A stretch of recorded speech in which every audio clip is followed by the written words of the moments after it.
not too often you get a second bite of the apple for a race in a year's time, but it's an opportunity. My background is I'm a certified public accountant for over 20 years. I'm a chief financial officer of a Ramapo-based company for the last 16 years.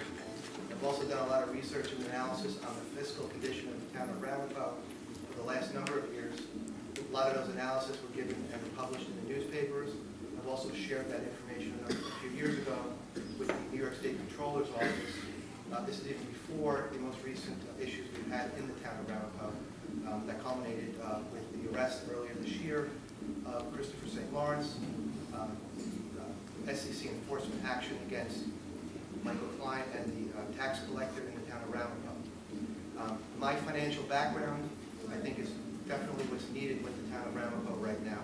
The town is in fiscal dire straits right now. It's the most fiscally stressed town in the state of New York. Now, what does that mean to you and I? What it means to you and I is that every time the town of Ramapo goes and borrows money to do projects within the town itself, they have to borrow money, and they're borrowing money at an extremely high rate of interest. And what does that mean for us? It means our taxes are higher because of that. And the taxes are high in large part due to the problems and the mismanagement that the town has done over the last number of years. Now, there's a lot of, and I also say this in a lot of my speeches, there's a lot of great people that work for the town. I know a lot of police officers, I know a lot of people that work in the departments themselves. The people that work for the town, that go to work every day like you and I, aren't the problem.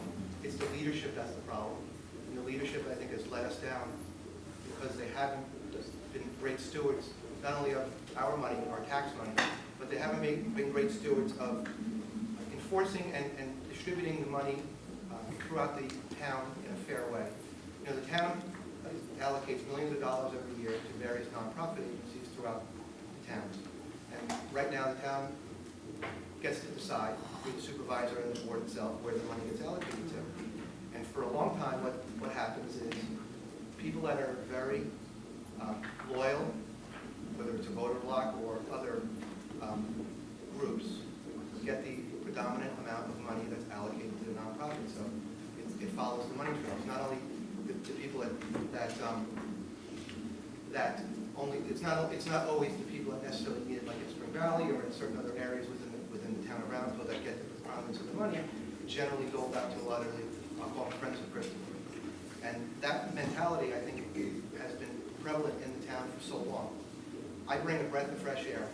Right now there's a board there that votes unanimous for everything that the supervisor wants. I will be an independent voice on that board because I feel that for way too long, so many decisions that could have been changed or could have been stopped or prevented, or at least further discussed and analyzed, would have been so if you had an independent person like myself on that board. So I bring that breath of fresh air. I like to say that I'll shine light where light has not been shown before. Because I can't go in there and I can't override the majority of the board right now. So unfortunately, I'm limited in terms of what I can get accomplished. But what I can get accomplished is I can disseminate the information properly. I can have transparency.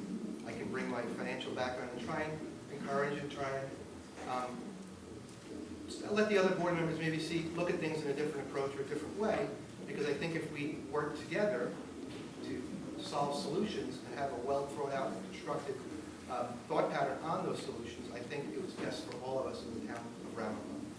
So again, I'll be on the Reform line and the Republican line. And I like to say one thing. My wife is a registered Democrat.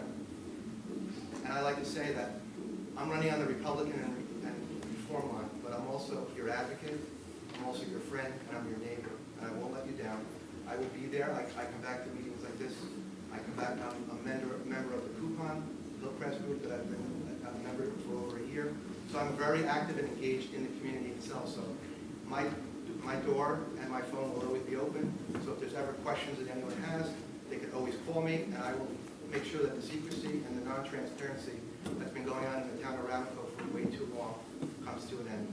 That I can accomplish for you. Thank you very much.